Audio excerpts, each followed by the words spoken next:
I'm going to begin by asking all the gentlemen to stand up in the audience.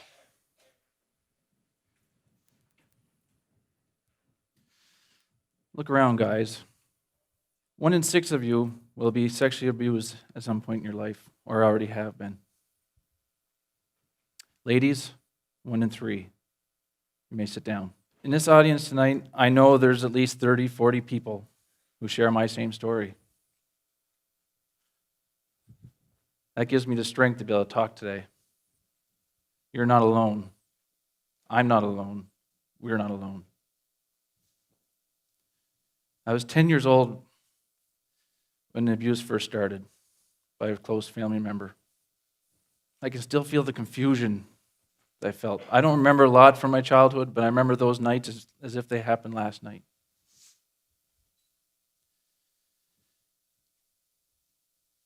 Because of the confusion, I didn't know how to deal with that. So I just held my secret. We're told at a very young age that if a stranger touches you, you run and tell someone you trust. But who am I to tell if the one that I trust the most is doing the abuse? So I just held that secret deep inside. And that secret became my shadow. As I grew up over the years, I tried to find that person that I could trust to tell my secret to. I graduated high school.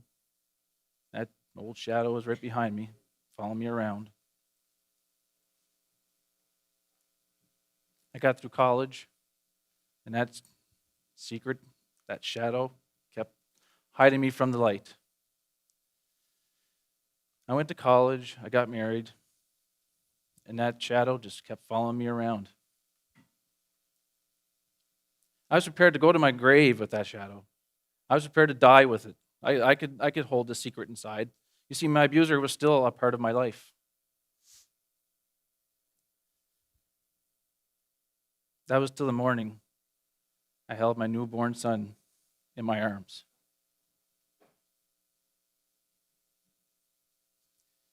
And I promised him that I would protect him from the monsters of the world, especially those that I knew. I knew eventually my secret would have to come out. I knew that shadow had to go away as I needed more light to be able to raise my son. So one July afternoon 7 years ago, I called my wife home from work. So I got something to tell you. You see, up to that moment, I didn't know if I told her she'd run away, or maybe she'd think that I would abuse our son. These are all things that would go through my head. What if she packed him up and took off with him, left me behind? Actually, I was okay with that one, because I knew he'd be protected from the monster that I knew. So I told her. I can't even begin to describe the feeling I felt that day. I felt tremendous relief. That shadow was going away. I felt excited. I felt angry. I felt everything all at once. I knew my life was never going to go back the same way it was before. My wife believed me.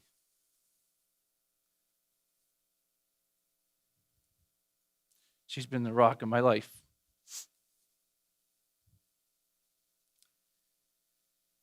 In the months and years ahead, I started telling friends, close friends, what had happened, my past. I lost some friends because of it. But I had friends come to me and say, "You're not alone. I too have been through that." That secret, that shadow kept going away. I felt strength in that. I told family members. Most of them were very, very supportive.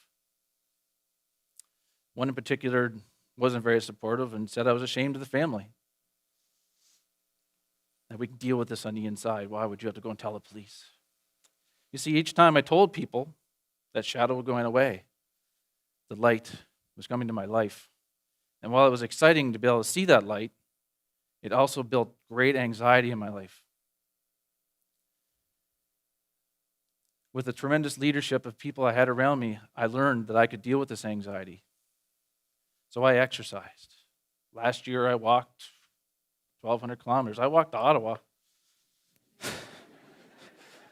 But being outside, breathing that fresh air, and collecting my thoughts, I started to heal. I started to eat better, knowing which foods triggered anxiety, which ones didn't, so that helped. That helped heal me even more. And I read so many books about other survivors. And now recently, I now dedicate myself to write my daily gratitudes on Facebook. These 4 things combined have helped me body, and soul, and mind, and everything else.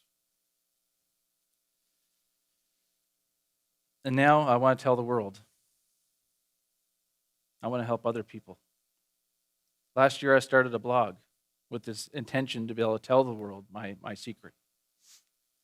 And the support that I got from that has been insane. From around the world, other people have shared their stories with me. And just recently, I was told that my story inspired this other lady to share her story on her blog. And that was mind-blowing, that I could help somebody else on the other side of the world with their healing. The next time that you're in a room of 20, 30 people, and if you are a victim and you haven't told anybody, just know that you're not alone. There's at least 4 or 5 people in that room that shares your story. And if you haven't found somebody you trust, make that your mission and tell somebody and make your shadow disappear.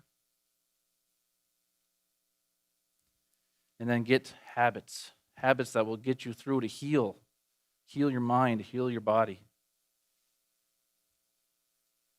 And when you're ready, tell the world. The more of us that tell our stories, the more cycles of abuse that will stop. Please, step out of your shadow. You are not alone. We are not alone. Thank you.